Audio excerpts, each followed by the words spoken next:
Hi, welcome to one of the world's hardest instruments. So the violin, you need to learn a few tips to make a beautiful sound. It's difficult to play well in tune, and that's something we all work on at whatever level we're at. And because we have such really amazing repertoire and a lot of flashy virtuoso repertoire, I think that also contributes to the reputation of the violin being one of the world's hardest instruments. It certainly has a bit of a steep learning curve.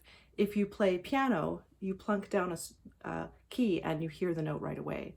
So if you're just starting out and you don't even have a violin, I recommend don't get one over the internet, like through Amazon or something, because it's going to be terrible and really hard to play. So try to find a music shop, and if you can rent a better instrument for a while, and some shops will then let that cost go towards buying it, that's a really great option, or borrow a violin. But certainly you need to invest a few $100s. So violins range in cost from, a few $100s for something playable to like a professional level instrument, at least, I'd say 10, 15,000 for a professional level, and then much higher than that. So it's not like cheap. It's not like buying a recorder, but you'll hopefully enjoy it for many years to come. So I did a separate video about how to hold the bow and how to hold the violin in terms of how I do it. If you're just starting out, you want to just hold the violin so you can grab the shoulder of the instrument, practice putting it up. And then when you're practicing open strings, just do that for, maybe a week or two until you get more comfortable with all of the setup. And we need to learn to bow straight. So in our daily lives, when we move our arms around, we're not doing this very specific motion for violin. And I think that's why it's a little tricky. So for most strokes, we need to do this basic stroke. We call it détaché. It's from the French, which means detached. And that makes sure the bow goes straight. In other words, parallel to the bridge. This is the bridge. So if I just move my arm in a natural way, not violin, like this, you see the problem? So we need to learn to open it up. So if you think of your upper arm being like a wall, and this is like the door or the gate that opens up. And when we're just learning, we just play in the middle, because there's more tips you need to learn for bow changes at the frog and the tip. It's a little more complicated. So you just want to learn, so you can be, get your violin in position and just try to open up. Now, if you can look in a mirror, it's going to be easier, because when we look down, it's hard to see if it's parallel. Now, what books should you buy? There are just so many great books, especially for adult beginners. Most of them have sound files, and they all have pros and cons, so I'm not going to recommend any. So just Google best book for learning violin beginners, adults, and then read the reviews, see what people say. I have a pretty big beginner collection, and I use different material with different people depending if they already know how to read music or their age or different interests. When you're first learning your first songs, we usually put the bow down and do what we call pizzicato, which is Italian for plucking. And for beginner pizzicato, you want to make sure we're using the pad of your index finger. It's easier to brace your thumb against the fingerboard here. You don't have to, but it's a little easier. And then you want to get a nice ringing tone. So you never want to pitch where we put our bow, because the oil from your fingers will cause problems for getting traction with your bow. So you always want to pluck over the fingerboard. You'll get a more ringing tone if it's halfway between the bridge and where your fingers are. So around here.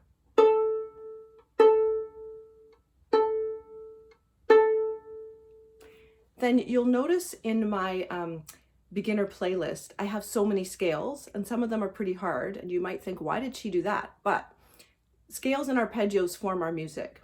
For the beginning, you'll just play D major and A major, and then G major, because those are the easiest and they line up with our open strings, which help us play in tune. So the violin has no frets, not like a guitar or a mandolin or a banjo. So we do need to learn where the virtual frets are, because you develop a sense of where every single note is on the violin. And for more advanced players, I have a few videos where I talk about the geography of the fingerboard, and it's just like knowing where things are, having your eyes closed and just feeling where things are. You'll get there.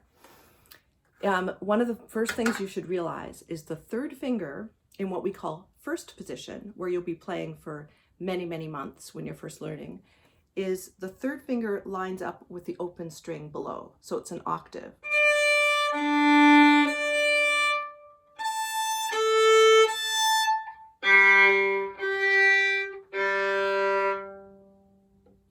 And then you want to learn tunes. It's great to play by ear, even if you already know how to read music.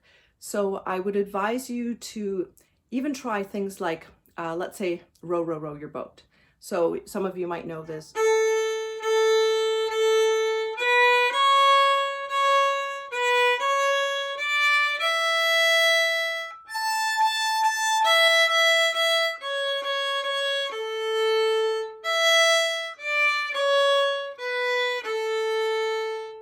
So that uses the notes in the A major scale. And, you know, Twinkle, Twinkle, Little Star, which is the first tune a lot of people learn because of the Suzuki method, is actually a lot harder than that. And I think it's great to work at many different songs and at your level. So even for beginners, don't just practice one song for weeks. You know, you can learn like 2 or 3 and very gradually, and then at each level, you know, each little step you take, try to broaden what you're doing. So as soon as you can play minor, where you play, instead of that position for your second finger, you're going to put it low. What we often call low 2 position. And in terms of learning to read music, what I've done with beginners is if you just, so you get to know those 4 open strings. And if you can recognize where they are on the staff, the music staff, then that's already great. So, and every time you play A, you know, you think A or you sing A, and then you can associate the fingerings with notes. So because we're just in first position and we're just playing in a few keys at the beginning, you can just think A, 1, 2, 3, and then you start to associate B. That's a C sharp, but you can just even think C for a few, you know, days, D. And remember, the third finger is the same as the open string. So the other thing I should have mentioned earlier was how to tune your violin. I will do a beginner video for tuning. The way beginners tune and the way a little more advanced people tune should be different. Basically, get a tuning app or buy a tuner for beginners. Use those fine, I don't have fine tuners for all 4 strings, but beginner violins always do. It's essential that your violin is reasonably in tune or it won't make any sense. And there are so many resources now for beginner violinists. A lot of people have mini tutorials or like short-term group classes online. So just get the best help you can afford. And I also have a violin feedback group on my Facebook where people can ask questions and post videos.